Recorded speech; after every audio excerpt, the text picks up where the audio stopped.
Next है कुडप्पा क्रम की चट्टानें।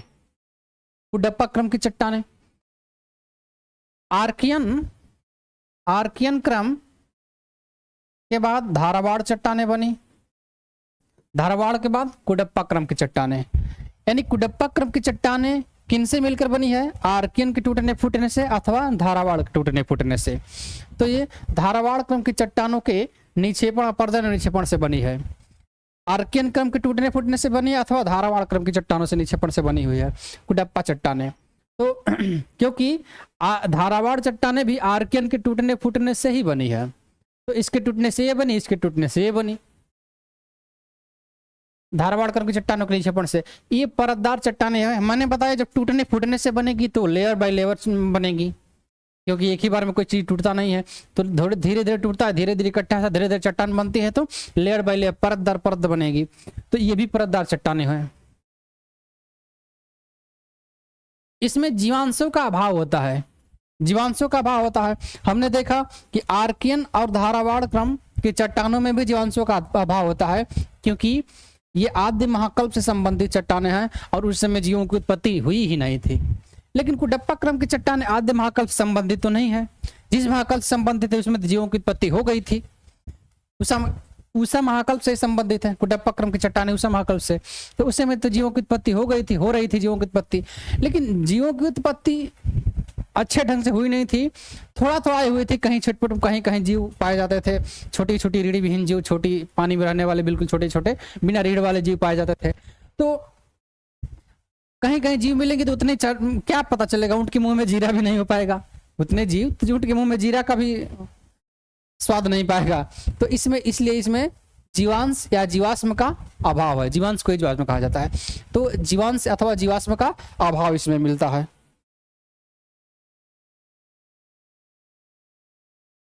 ये रूपांतरण, इनका रूपांतरण धारावाड़ की अपेक्षा कम हुआ है, धारावाड़ की अपेक्षा इनका रूपांतरण कम हुआ है, कम ही होगा।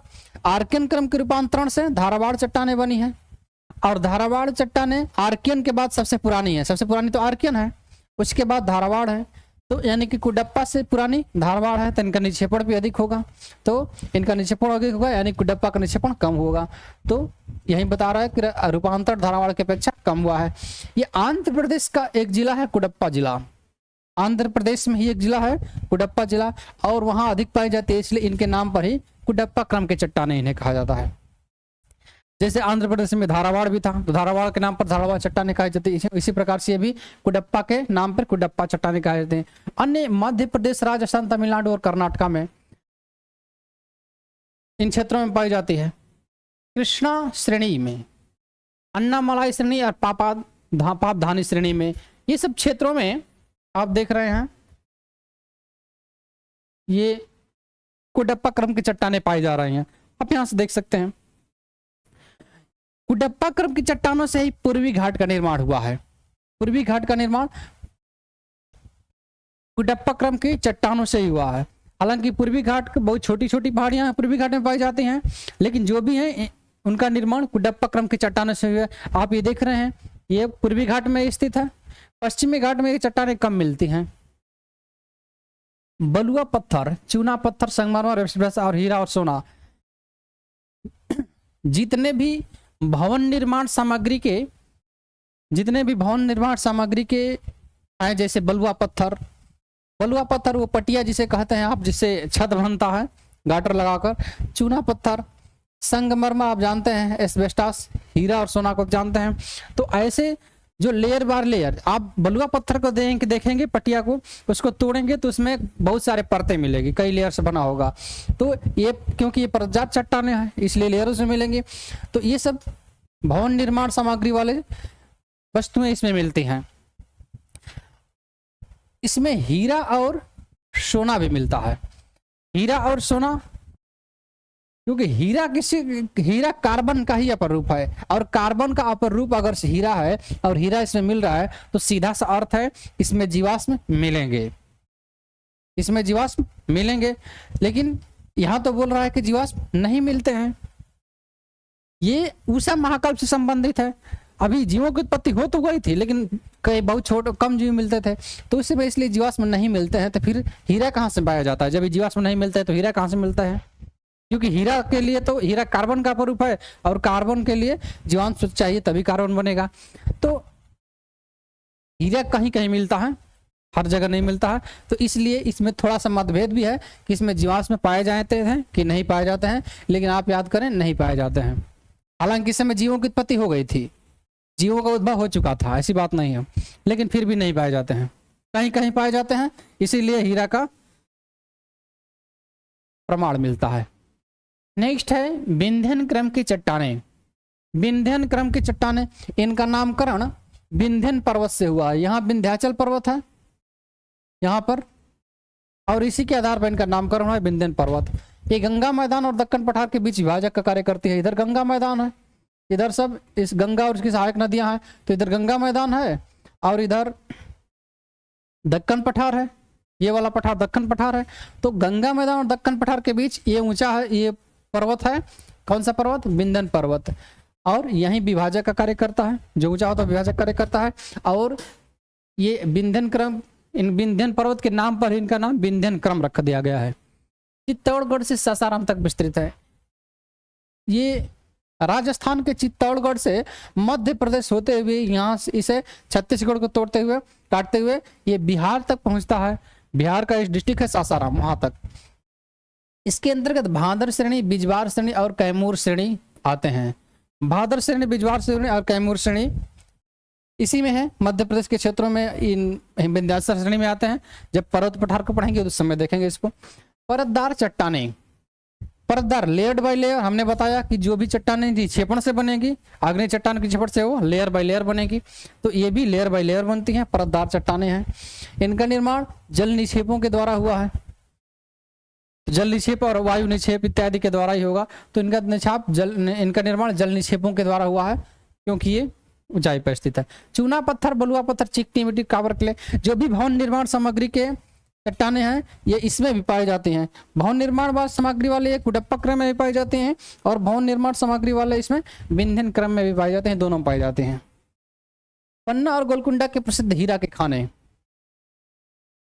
पन्ना और गोलकुंडा के प्रसिद्ध हीरा के खाने इसी में मिलते हैं, विंध्यन क्रम की श्रेणी में। हालांकि कुछ प्रमाण वहां भी मिले हैं, हीरा के खानों के प्रमाण कुडप्पा में मिले हैं, लेकिन हीरा की खाने अधिकांशतः विंध्यन क्रम में पाई जाते हैं।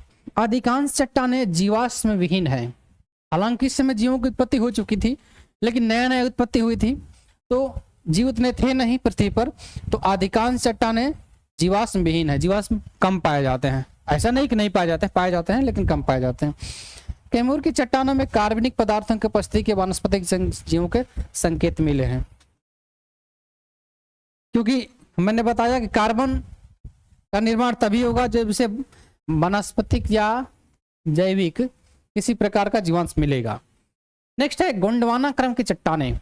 गोंडवाना क्रम की चट्टानें, इनका निर्माण कार्बोनिफेरस से जुरैसिक के मध्य हुआ है। आपने पिछली स्लाइड में देखा था। जीवाश्म पाए जाते हैं, इनमें जीवाश्म पाए जाते हैं। इनका निर्माण नदियों में घाटियों के एकत्रित होने से हुआ है। गोंडवाना क्रम की चट्टानें, इनका निर्माण नदियां जो निक्षेप बहा कर ले जाती हैं, वो निक्षेप एक जगह इकट्ठा होता है, और जब इकट्ठा होता है धीरे धीरे जमा होकर ठोस रूप ले लेता है वजन के कारण। जब ठोस रूप ले लेता है चट्टान का रूप ले लेता है, और चट्टान बन जाता है, तो वो चट्टान बनता है गोंडवाना क्रम का।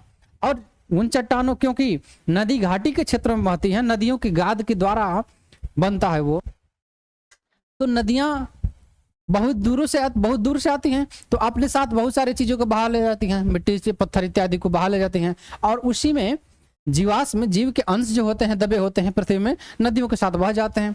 और जब नदियों के साथ जब बहेंगे, जैसे नदी यहाँ बह रही है, नदी बह रही है, इधर आ रही है, तो यहाँ से जीवाश्म शिवाश्म जो कुछ भी होगा नदी के साथ, पानी के साथ बहकर यहाँ आ जाएगा।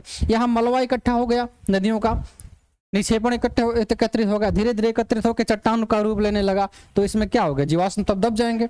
और जीवाश्म क्योंकि नदियों द्वारा ने बहाकर बहुत ज्यादा लाया है, क्योंकि नदी दूर से आ रही होगी, तो यहाँ जीवाश्म अधिक मिलेंगे इन क्षेत्रों में, यानी कि गोंडवाना क्रम के क्षेत्रों में, गोंडवाना क्रम के चट्टानों में जीवाश्म अधिक मिलेंगे। क्यों अधिक मिलेंगे? क्योंकि ये नदियों द्वारा, नदियों के निक्षेपण से ही ये चट्टानें बनी हुई हैं।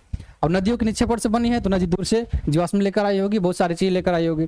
तो इसलिए इसमें जीवाश्म अधिक मिलते हैं, इसलिए इसमें कार्बनिक पदार्थ भी अधिक मिलते हैं, क्योंकि कार्बनिक पदार्थ जीवाश्म पर भी निर्भर। इसलिए भारत का 98% कोयला इन्हीं से मिलता है, गोंडवाना क्रम की चट्टानों से ही।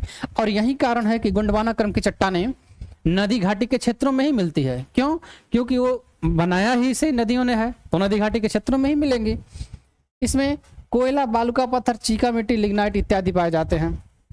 मुख्य रूप से इसमें कोयला, पेट्रोलियम इत्यादि चीजें मिलती हैं, और पेट्रोलियम से ज्यादा कोयला मिलता है, क्योंकि कोयला एक कार्बनिक पदार्थ है और कार्बनिक पदार्थ जीवाश्म से बनते हैं और इसमें जीवाश्म की कमी नहीं है।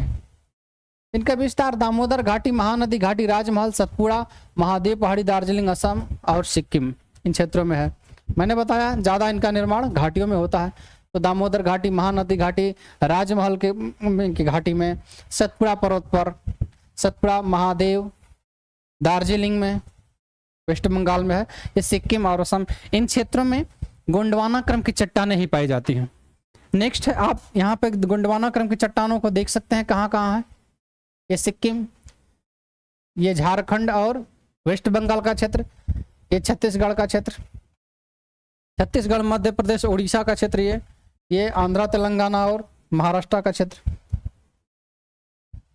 नेक्स्ट है दक्कन ट्रैप की चट्टानें। दक्कन ट्रैप, ट्रैप का अर्थ होता है सीढ़ी, ट्रैप का अर्थ होता है सीढ़ी, ऐसी सीढ़ी जो लावा के प्रवाह से बनी हुई है, यानी कि लावा के प्रवाह से बनी हुई, लावा के प्रवाह से बनी हुई सीढ़ीदार आकृति। एक ऐसी आकृति जो सीढ़ीदार है, वो लावा के प्रवाह से, लावा से बनी हुई है, तो उसे ट्रैप कहते हैं, ट्रैप कहते हैं, यहाँ लिखा भी है। तो इसका मतलब यह हुआ कि ये लावा से बनी हुई है, यानी कि ये ज्वालामुखी से बनी हुई होगी, ज्वालामुखी के उद्गार से बनी हुई, तभी तो ये लावा के प्रवाह से ट्रैप इसका नाम दिए हैं, इसका नाम ट्रैप दिए इसका। और ट्रैप क्या होता है? ऐसे सीढ़ीनुमा आकृति जो लावा के प्रवाह से बनी है। अगर लावा के प्रवाह से बनी हुई तो ज्वालामुखी से ही लावा निकलेगा, तो इसका निर्माण तब किससे हुआ होगा? ज्वालामुखी से हुआ होगा। इसका विस्तार महाराष्ट्र, गुजरात और मध्य प्रदेश में है। ये आप देख रहे हैं इसका विस्तार, महाराष्ट्र, गुजरात, मध्य प्रदेश, कर्नाटका, इन क्षेत्रों में इसका दक्कन ट्रैप का विस्तार है। ये गुजरात का है, तो महाराष्ट्र, गुजरात, मध्य प्रदेश, कर्नाटका, गोवा, इन क्षेत्रों में इसका विस्तार है। ये बेसाल्ट एवं डोलोमाइट चट्टानों से निर्मित है। इन चट्टानों के विखंडन से ही काली मिट्टी का निर्माण हुआ है। आप जानते हैं या नहीं जानते हैं तो जान लें कि काली मिट्टी का निर्माण लावा के द्वारा ही होता है। तो ये चट्टानें लावा से ही बनी हुई है। ट्रैप इसमें आया है, तो ट्रैप का मतलब है लावा के प्रवाह से सीढ़ीनुमा आकृति। तो ज्वालामुखी के लावा से ये चट्टानें बनी है, और तो उन्हीं के टूटने फूटने से तब कौन सी मिट्टी बनेगी? काली मिट्टी बनेगी, क्योंकि काली मिट्टी लावा से ही बनती है। तो इन क्षेत्रों में तब कौन सी मिट्टी होगी? काली मिट्टी पाई जाएगी। तो आपको यहाँ से ये भी पता चल गया कि इन क्षेत्रों में महाराष्ट्र, गुजरात, मध्य प्रदेश और ये कर्नाटका के उत्तरी क्षेत्र, इन क्षेत्रों में तब काली मिट्टी पाई जाएगी। तो कृषि के जानने में यहाँ से सुविधा मिलेगी कि यहाँ मिट्टी कौन सी मिलेगी। नेक्स्ट है टर्शियरी क्रम की चट्टानें।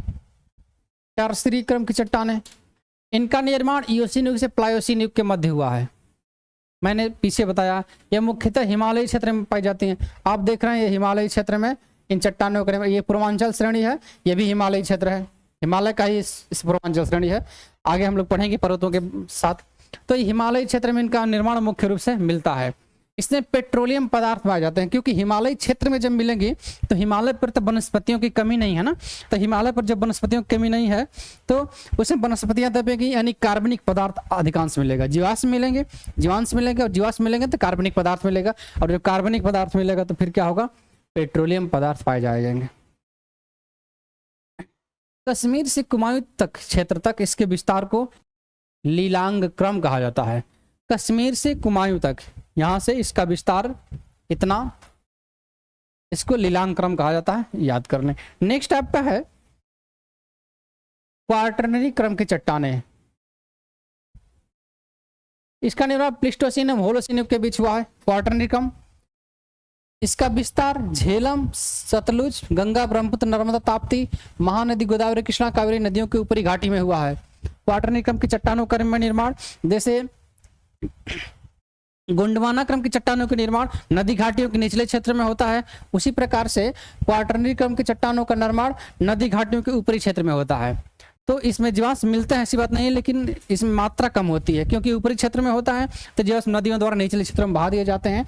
तो इसमें अकार्बनिक पदार्थ कम मिलते हैं, कम पाए जाते हैं, क्योंकि ये नदी घाटी के क्षेत्र के ऊपरी हिस्से में पाई जाती है क्वार्टरनरी क्रम की चट्टानें। नेक्स्ट है आपका, नेक्स्ट हम लोग देखेंगे भारत, अगले चैप्टर में भारत के पर्वतों, पठारों इत्यादि के बारे में पढ़ेंगे ढंग से।